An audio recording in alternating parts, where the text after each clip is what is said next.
So last night I tore down the spindles, threw what was left of the backing plates and everything. You actually can't get these felt dust seals anymore, so I'll end up making a set, I guess. Spindles themselves are fine, they'll just get cleaned up. Now, the rotors are obviously garbage. I mentioned earlier that they're below the thickness that can be machined. But I took and I washed the bearings, which is why they're actually marked, because had the bearings been good, I would have popped the races out and reused them. However, I've got 3 worn bearings and 1 good one. So this bearing is not perfect.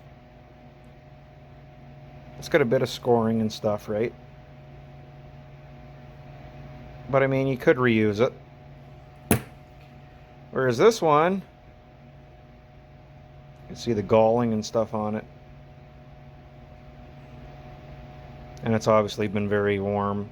So I think this side I had to crank it off pretty good. It was fairly tight, so the preload was a little heavy. So that's what caused the damage to this bearing. And these ones have the plastic rollers, which I'm not a big fan of, and there's a lot of play in them.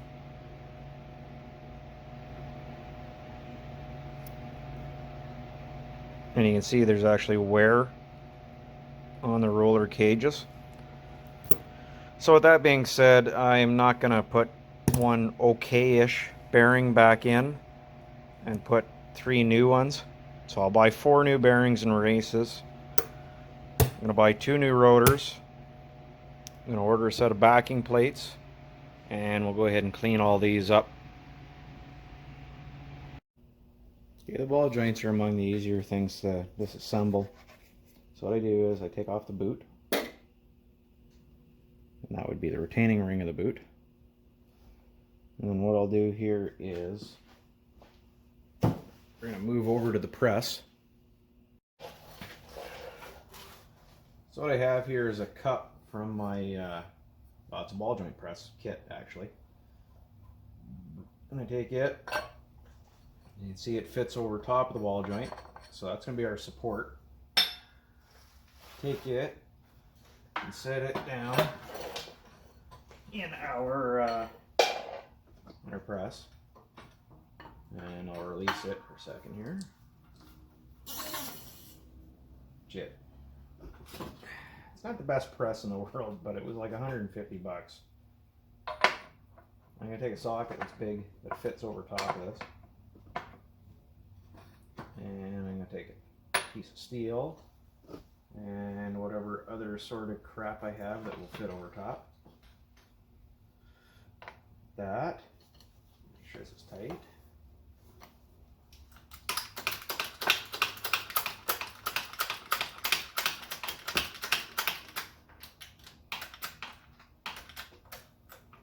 Okay, now we can press our ball joint out.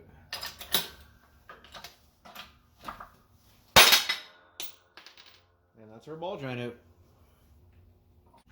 Alright, this part looks stupid, but it works.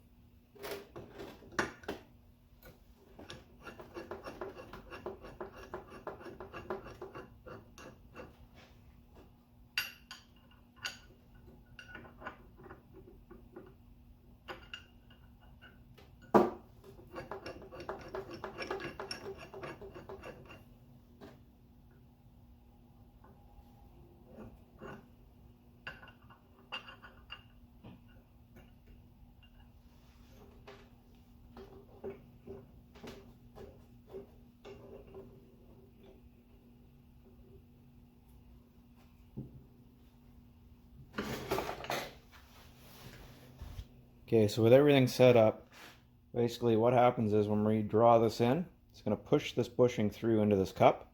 We have this socket in here to prevent it from pushing and crunching these two together.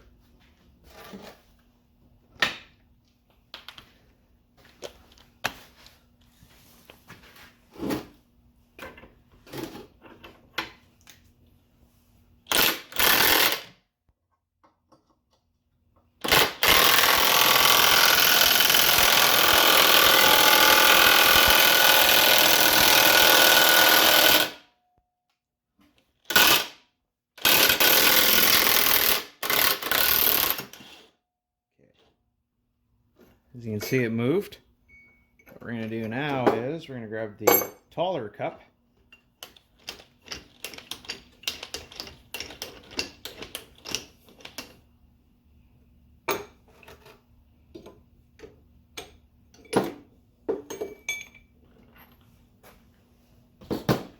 Set it back up again, which is easier said than done. I'm sure you can buy adapters and everything to do this exact job, but I would much rather use things I already have laying around here. In my case, my ball joint press doesn't get used very often these days.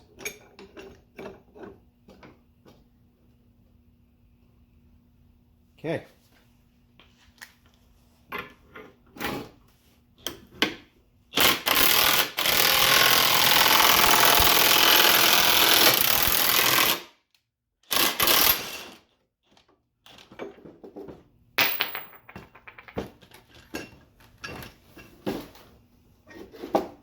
And that'll be our bushing most of the way through. We probably just have to tap it through a little bit. So with that set up again, we'll go ahead and finish running that one out.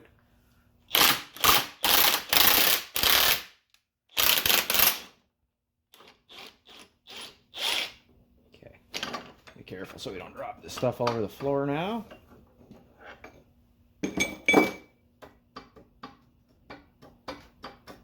There's our control arm bushing out.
Here's our other bushing out.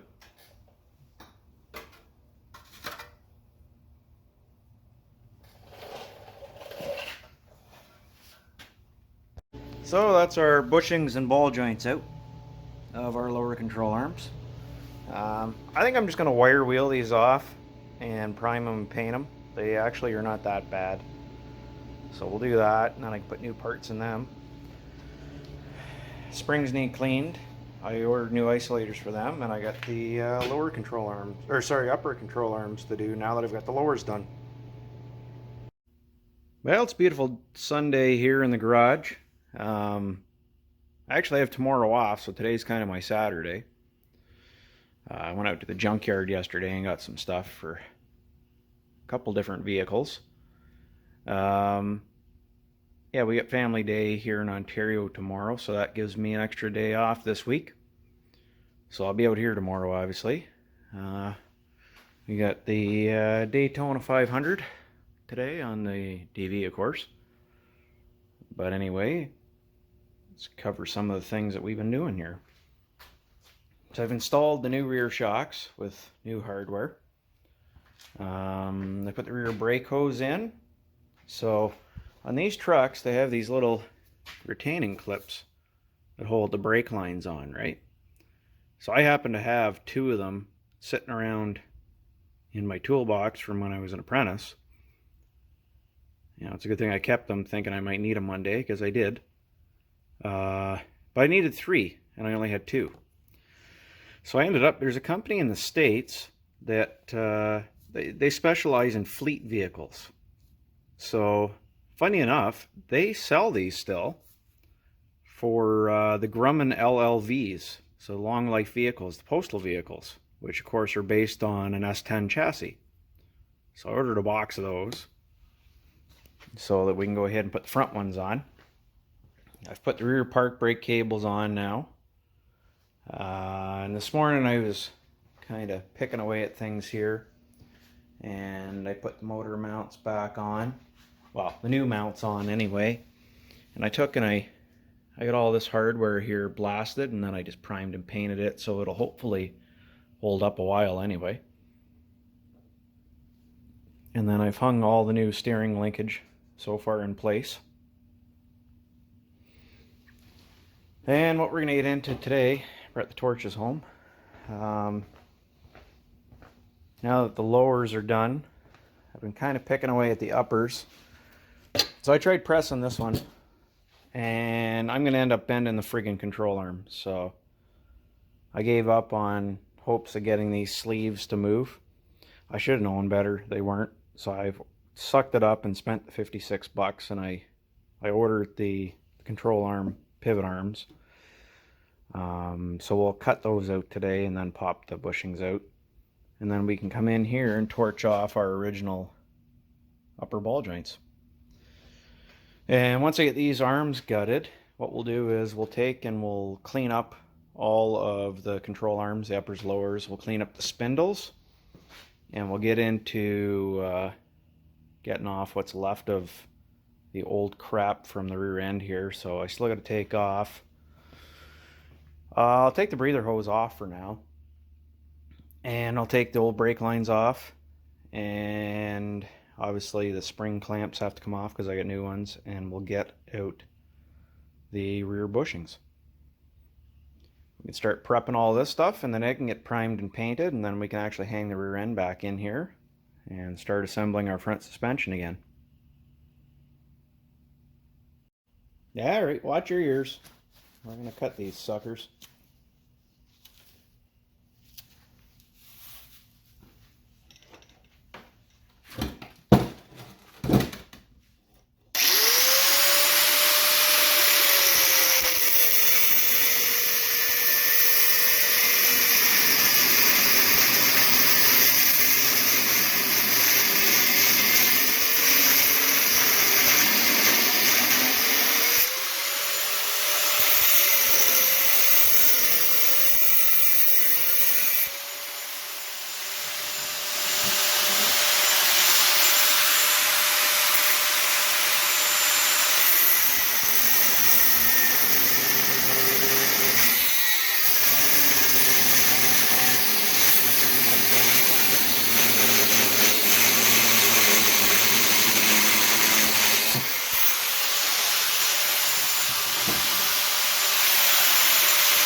So the kits come with replacements, so we can take and throw out obviously all what's left of those, but we can also take and throw out the nuts and washers that were on them, because all of that will be replaced. So that crap will all just be scrapped now.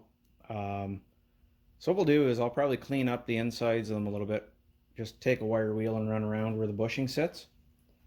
That way it'll pop through a little easier. And then we'll get the ball joint press, and I'll find some adapters that fit and we'll pop them out that way.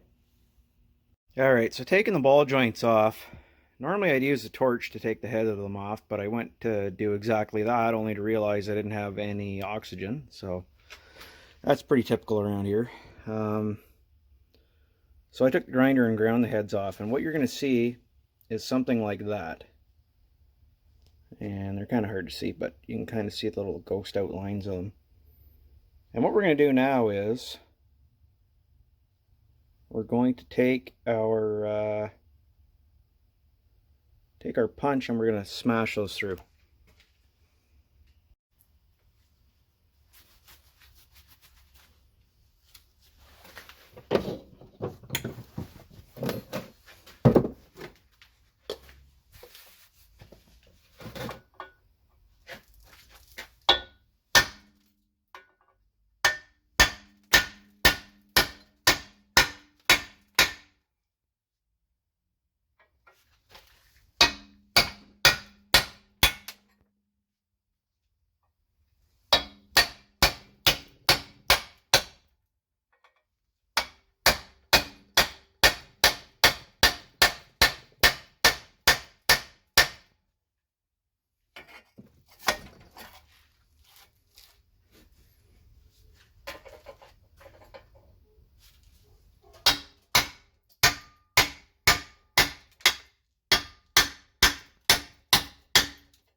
And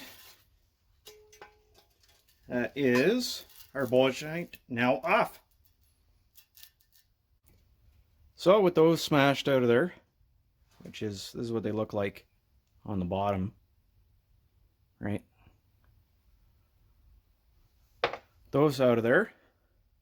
This control arm, because I've already taken the bushings out of this one. We can now clean it up and give it a coat of paint and primer, and it'll be ready to assemble too. So this is the other side. We've taken and ground it down, so we'll take these rivets out now.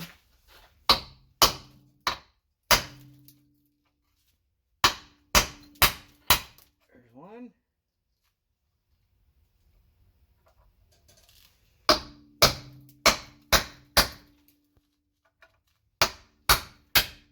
There's two.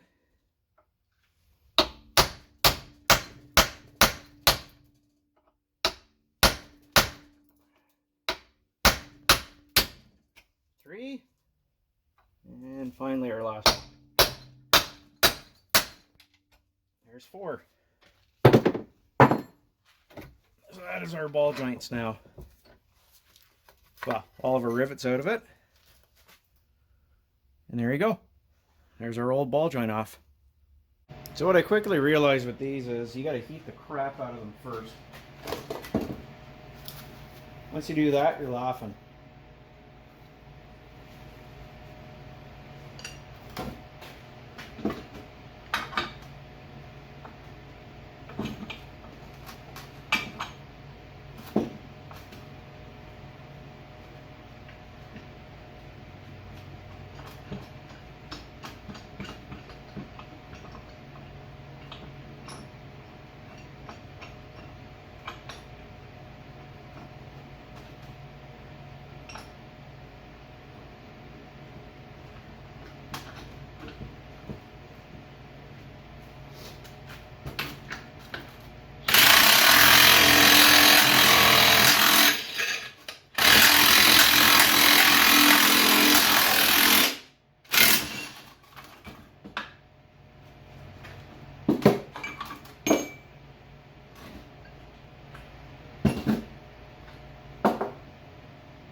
So once they get to this point here, all I'm going to do is just use the small sledge and the hammer, and we'll just pop them out of there.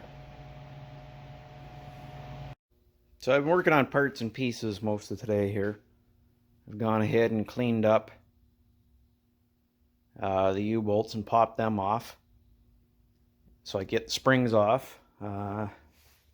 Original plan was just to do that so that I could go ahead and pop the rear bushings in them and everything, but now what I'm finding is, so this is the driver's side spring. So I intended just to replace this remaining bushing, right? And then I got looking, and you'll see this leaf here is broken in 2 places.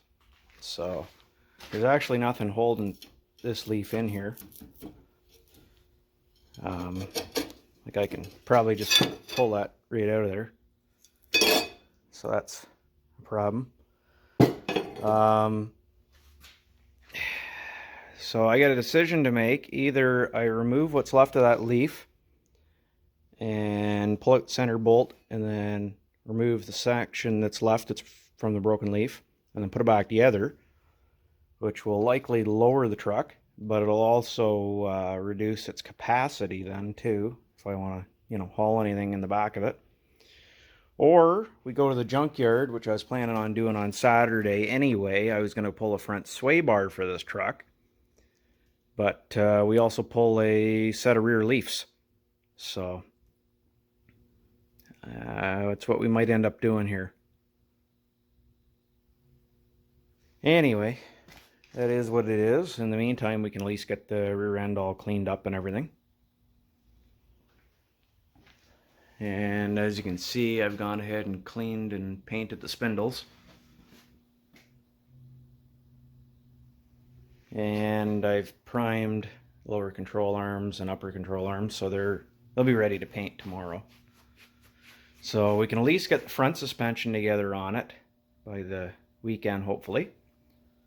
And yeah, then we can go ahead and deal with the rear suspension too, I guess. In the meantime, I can at least clean up the rear diff and paint it. So I've been working on the diff here, getting it cleaned up. And one of the things I usually do is, other than make a giant mess, I usually drain the fluid out so I can have a quick look at everything. And I gotta say, this differential is actually in excellent condition. So it's a nice sign to have something that's finally in good shape on this truck. So now that I've got that cleaned up, I'll go ahead and put diff cover back on. And then I'll just clean up the 2 backing plates, and it's ready for a coat of primer. Now, I did confirm it does have a 373:1 ratio. So that's kind of cool. With a 5-speed, it should actually move the poor little 4-cylinder not too bad, I would think.